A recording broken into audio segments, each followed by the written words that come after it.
actually don't remember what project this is that we've worked on. It is our 3rd or 4th. Right. I always say the same thing, 3 or 4. It's been 3 or 4. We can't count. We can't. Well, the first time we met was at the O'Neill. Yes. So And that one's always a questionable whether we count it or not. Right, Because I it's guess such so. a lightning fast process.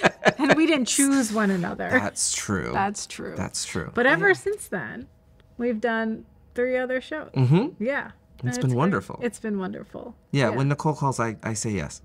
It's kind of nice to know that there's like a person who's like, I will always work with you. It's like nice to know. Lawrence does this amazing thing where like you're talking about the design or like ideas and he'll show you a thing and you're like, okay, I'm thinking about this, I'm thinking about that. And then as you're talking to him, he takes out another piece of paper or a napkin or whatever and starts making another drawing. And then like by the end of the conversation, you're like, what about this? And he's got like another design for you. And it's like delightful. It's great. I mean, like, what I love is that being in the room with you and making with you is always about, like, discovery and exploration and, like, what's the support of the text and what's the right thing.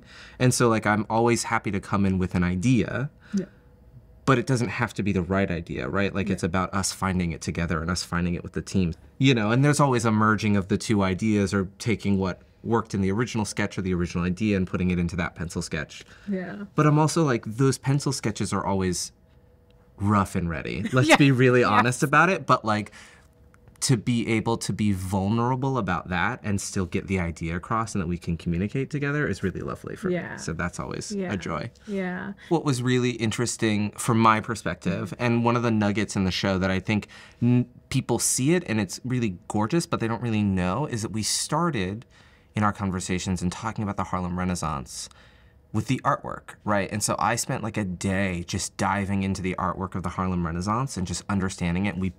I think many of us in the creative team now have the same book because we all bought the same book that is all about the Harlem Renaissance so that we could all understand. And it's really lovely. And Aaron Douglas was this painter and muralist who was really brilliant work. And we have taken it and made it our own and put it into the world in a way, but the back wall of the theater in the design of the show has a representation of a mural by Aaron Douglas in it. Like, it's like a little section. It's really lovely, yeah. And it's just one of those things that like you wouldn't know unless you had been with us from 6 months ago. Finding the essence of that so that it stayed was really important. Yeah, yeah, I love that, yeah. We subtitled the play after we started working on it more closely when the actors joined us, like Drinking in Clothes. Because there's like a lot of glassware on stage. Like in so many scenes, they're popping a champagne bottle and they're drinking tea and and it's prohibition, so then they don't care. So there's a lot of drinking. And so like one day I was like, we're working and I was like, more drinking.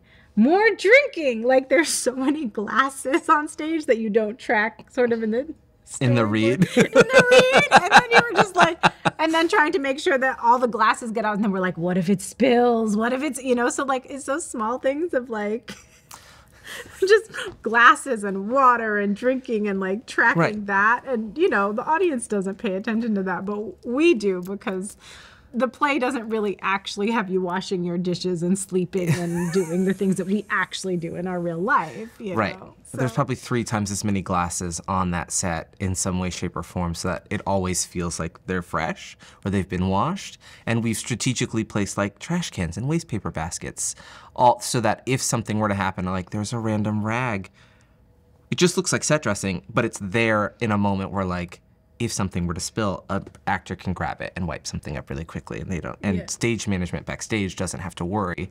So we've built in safeguards for ourselves. Yeah.